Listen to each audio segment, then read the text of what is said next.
संभल को लेकर देखिए, सर्वे जब पहले 19 तारीख को होता है तब कुछ नहीं होता, लेकिन उसके बाद बवाल शुरू हो जाता है और उपद्रव ऐसा होता है कि पूरे देश में संभल की ही चर्चा रहती है। और सिर्फ देश में नहीं बल्कि संसद तक ये चर्चा पहुंच जाती है, क्योंकि शीतकालीन सत्र की आज से शुरुआत हुई है। ऐसे में संभल में जो कुछ हुआ, उन तस्वीरों को देखकर तो ऐसा लग रहा है कि यहाँ पर जो झड़प शुरू हुई थी उसे बड़े दंगे में तब्दील करने की साजिश रची जा रही थी। कम से कम तस्वीरें यही बता रही हैं। और देखिए, संभल का जो दंगल है वो जब संसद तक पहुंचा तो सियासत भी जमकर हुई। यूपी के नेता कहें या हैदराबाद के भाईजान, हर किसी ने इस मुद्दे को नए सिरे से पेश करने की कोशिश की। ऐसा लगा कि सारा विपक्ष एक नैरेटिव क्रिएट करने में लग गया और पुलिस और प्रशासन पर सवाल खड़े किए जाने लगे। आपको बताते हैं जो सवाल खड़े किए गए उन पर भी हम बात करेंगे, लेकिन चलिए सबसे पहले आपको तस्वीरों के जरिए दिखाते हैं कि हुआ क्या है। पुलिस प्रशासन पर सवाल खड़े किए जाते रहे, लेकिन तस्वीर देखिए, ये जो आपको नकाबपोश दिखाई दे रहे हैं, ये बाकायदा तैयारी के साथ आए थे, चेहरे पर नकाब लगा के। क्या इन्हें अपनी पहचान छिपाने की जरूरत क्यों पड़ी? ये तैयारी थी जिससे ये पकड़े ना जा सके। हाथों में इनके पत्थर थे, वो तस्वीर भी हम आपको दिखा रहे हैं हाईलाइट करके। और देखिए इशारा कैसा कर रहे हैं, ये जो इशारा आप देख रहे हैं, इस इशारे का अर्थ आप क्या निकालेंगे? यही बोल रहे हैं ना कि काट देंगे, वैसा ही इशारा यहाँ पर किया जा रहा था। और ये उपद्रव की तैयारी ही नजर आ रही है, क्योंकि अगर आप नकाब लगा कर निकले, आपके हाथ में पत्थर हैं, आप काट देने का इशारा कर रहे हैं, तो आपका इशारा बता रहा है। आप भी अगर ये इशारा देखें तो आप क्या समझेंगे? चलिए जरा अगली तस्वीर दिखाते हैं, कैसे पुलिस पर टारगेटेड अटैक किया जा रहा था। ये तस्वीर देखकर आप समझेंगे। देखिए, जिन गाड़ियों पर, पर्सनल गाड़ियां भी जो थी जिन पर पुलिस लिखा था, उन पर हमला हो रहा था। ये देखिए कैसे कैसे पत्थर जानबूझ के उछाल उछाल कर मारा जा रहा है। ये देखिए, पूरी गाड़ी का जो विंडस्क्रीन है उससे पूरी तरह से तोड़ा गया है और बकायदा तैयारी के साथ तोड़ा गया है। तस्वीर हम आपको इसलिए दिखा रहे हैं क्योंकि आप ये तस्वीर देखेंगे तभी समझ पाएंगे कि पूरी कहानी क्या है। देखिए कैसे तोड़ा जा रहा है। और ये पुलिस की गाड़ी है, चाहे पुलिस की जीप हो या पुलिस की पर्सनल गाड़ी हो जिस पर पुलिस लिखा हो। पुलिस की गाड़ियों को कैसे निशाना बनाया जा रहा है, ये तस्वीर आपको दिखा इसलिए रहे हैं क्योंकि पूरी कहानी समझने के लिए एक और तस्वीर चलिए आपको दिखाते हैं। एक और तस्वीर आपको दिखाने जा रहे हैं, जहां ये देखिए, जहां वीडियो बन रहा था, कैमरे पर पत्थर मारे गए। ये देखिए, ये पहले तो उछाल के जो सीसीटीवी था उसको कैसे तोड़ा जा रहा है। देखिए, ये आप देख रहे हैं, अटैक किया जा रहा है, बकायदा अटैक किया जा रहा है जिससे पहचान ना हो। पहले तो नकाब लगा कर आए कि नकाब लगा रहे, और उसके बाद सीसीटीवी को नुकसान पहुंचाया जा रहा है, कैमरे पर पत्थर मारे जा रहे हैं, जो ड्रोन जा रहा है उस पर पत्थर मारे जा रहे हैं क्योंकि ये प्रशासन का ड्रोन है, इनकी कहीं पहचान ना हो जाए, इसकी टेंशन में पत्थरबाजों ने यह हमला किया। तो तस्वीर हमने आपको दिखा दी किस तरह का हो हंगामा हुआ है, लेकिन हैरानी की बात यह है कि विपक्ष के नेताओं को कोई भी दंगाई नजर ही नहीं आया। वो पुलिस पर ही बार बार कह रहे हैं कि कार्रवाई होनी चाहिए। किसी ने ये नहीं कहा कि दंगाइयों पर भी एक्शन जरूरी है। सबसे पहले राहुल गांधी को सुनिए, उनका कहना है कि प्रशासन द्वारा बिना सभी पक्षों को सुने असंवेदनशीलता से की गई कार्रवाई ने यहां माहौल और बिगाड़ दिया है। राहुल गांधी तो ये कह रहे हैं कि माहौल और बिगाड़ दिया गया है। अब अगली नेता, उनकी बहन प्रियंका गांधी वाड्रा, कह रही हैं कि प्रशासन ने जिस तरह से हड़बड़ी के साथ कार्रवाई की है, यह दिखाता है कि सरकार ने खुद माहौल खराब किया है, अपने भाई के नक्शे कदम पर चल रही हैं। अब जहां हिंदू मुस्लिम की बात हो रही हो, वहां असदुद्दीन ओवैसी ना आए, ऐसा कैसे हो सकता है? वो भी कूद पड़े मैदान में। उन्होंने कहा कि पुलिस द्वारा फायरिंग करने की हम कड़ी निंदा करते हैं। पुलिस की फायरिंग में 3 नौजवानों की मौत हुई है, पुलिस की कॉन्स्पिरेसी के तहत काम हुआ है। तस्वीर आप देख रहे थे ना, हमने आपको तस्वीर दिखाई, उसमें आपको कॉन्स्पिरेसी नजर आ रही थी कहीं?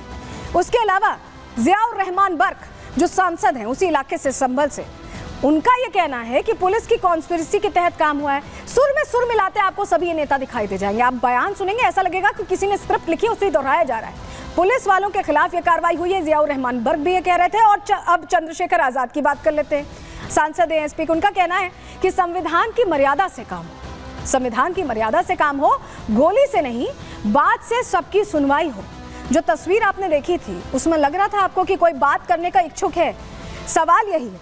लेकिन चलिए जरा आपको और तस्वीरें दिखा लेते हैं। और मेरे ख्याल से जो विपक्षी नेता इतनी बड़ी बड़ी बातें कर रहे हैं, उनको ये तस्वीर जरूर देखनी चाहिए, तभी उन्हें कहानी समझ में आएगी। ये तस्वीर देखिए, ये जो आप तस्वीर देख रहे हैं, सड़कों पर पहले देखिए पत्थरों की चादर सी बिछी हुई है। क्या एक ही दिन में, एक ही समय में इतने पत्थर आ सकते हैं?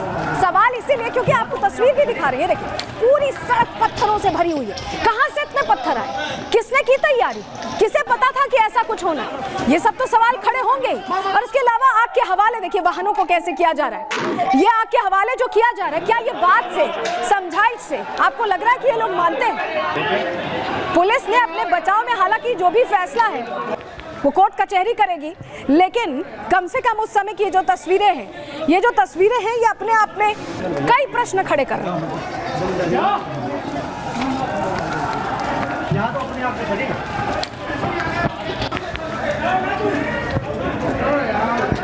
तो तस्वीर हमने आपको दिखाई कल की, कैसे कार को आग के हवाले किया गया, बाकायदा पहचान की गई। क्या ये टारगेटेड अटैक्स थे?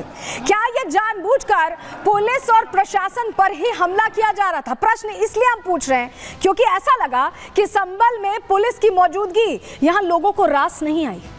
पुलिस की गाड़ियों को कैसे आग के हवाले किया गया, ये तस्वीर हमने आपको दिखाई। पुलिस वालों पर जमकर पत्थरबाजी हुई, इतनी पत्थरबाजी हुई कि घायल हो गए पुलिसकर्मी, और इसको लेकर कोई नेता कुछ नहीं कह रहा है। भीड़ में उपद्रवियों के पास हथियार थे।